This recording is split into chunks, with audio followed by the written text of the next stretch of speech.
The deputy patrolling the parking lot actually saw the dog in the back seat panting in distress. He was able to reach his hand through a small crack in the window, unlatch the door, take the dog out to the substation and rescue it, where the owners were able to meet with it later that day. Tyler was at this exact location yesterday, just 400 or 500 yards out to the golf, riding a wave runner, when he fell off and landed on a bull shark that actually bit him. Now he was able to pull himself back onto the wave runner and drive himself safely to shore to receive first aid. If you look right down here, you can see a spot on the ground where the lightning actually blew out pieces of concrete onto the surrounding area. When most shoppers step out of their car here at Walmart, they're thinking about their grocery list or what they need inside, not getting held up at gunpoint, which was exactly the case for two young ladies earlier today.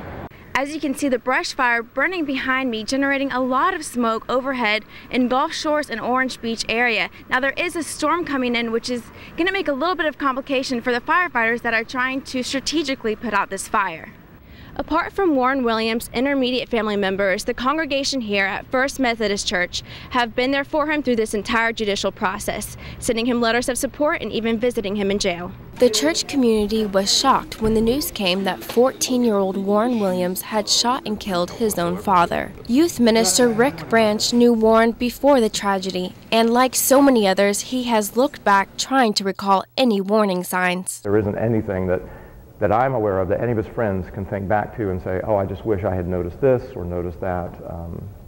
It was complete and total shock. Branch was able to visit Warren more than 100 times leading up to the trial. At first, the teen would not make eye contact or speak a word, but in time, Branch was able to break through. I said, okay, Warren, we've had our visit, I gotta go. Can you do me a favor and just say one word for me?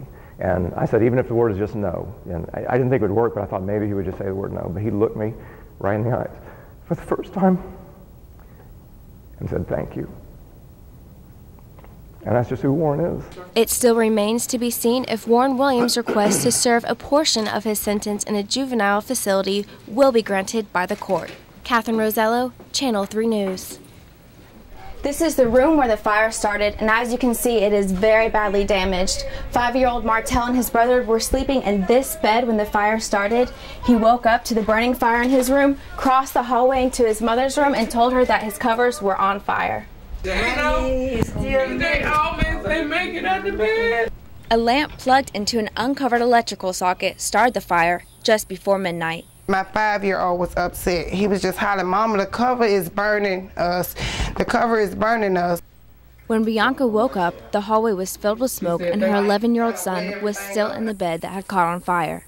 She said she yelled for him to get up. They were gagging and coughing, so I was trying to put the fire out because the carpet was on fire. There was no way I could walk in the room to get them out. She says she was finally able to get her sons out of the house just moments before the fire blew the windows out. I was just watching the flames come out, the windows was busting, and the front of the house started to melt, and I just thought the whole thing was going to burn down. She says she called the fire department from her neighbor's house across the street.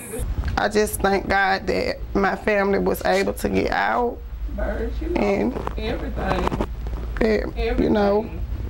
In the house talking to Channel 3 right now, but my dad had got up because he said, Mama, my cover is burning me. The cover is catching on fire, Mama. The cover on fire, you got to get up.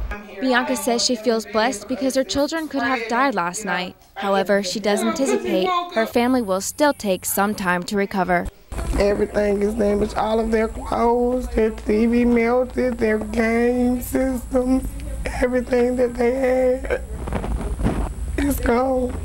Catherine Rosello, Channel 3 News.